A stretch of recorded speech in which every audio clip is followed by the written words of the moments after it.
Kiungo wa kimataifa wa Brazil Bruno Guimarães ameripotiwa kuiambia klabu yake ya Newcastle United kwamba anataka kuondoka ndani ya dirisha hili la usajili, huku Arsenal the Gunners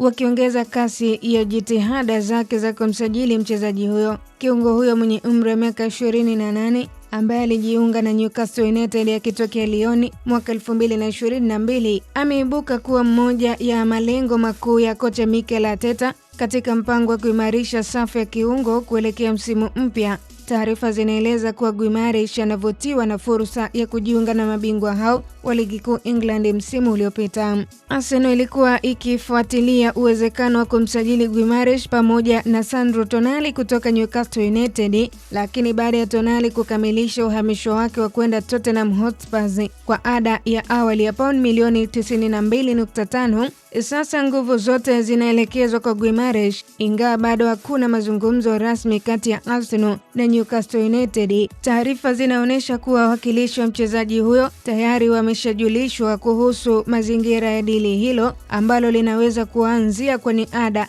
ya takribani pauni milioni 60.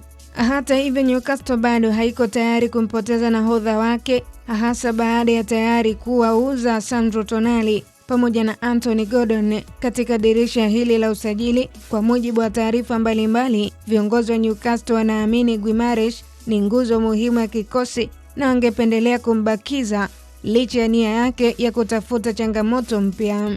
Ripoti nyingine zinaeleza kuwa klabu hiyo inaweza kuhitaji ofa kubwa zaidi ya pauni milioni 60 ili kufikiria kumuuza mchezaji huyo. Kwa upande wa Arsenal the Gunners, Guimarães anaonekana kuwa chaguo la kwanza katika nafasi ya kiungo wa kati, ingawa majina Alex Scott wa Bournemouth na Ayubu Boadi wa Lille bado yanatajwa kwenye orodha ya wachezaji wanaofuatiliwa. Endapo Guimarães atasajiliwa, kuna uwezekano wa Arsenal ikamuuza mmoja ya viungo wake wa sasa. Umri wa Guimarães ambaye anatimiza miaka 29 mwezi Novemba pia inatajwa kuwa moja ya mambo yatakayozingatiwa na Arsenal katika maamuzi ya mwisho kuhusu kiwango cha fedha watakachokuwa tayari kulipa. Wakati huo huo, usajili wake unaweza kubadili muundo wa kikosi cha Mikel Arteta, hasa nafasi ya Martin Zubimendi katika kikosi cha kwanza, huku mazungumzo yakitarajiwa kuendelea katika siku zijazo. Hatima ya kiungo huyo wa Brazili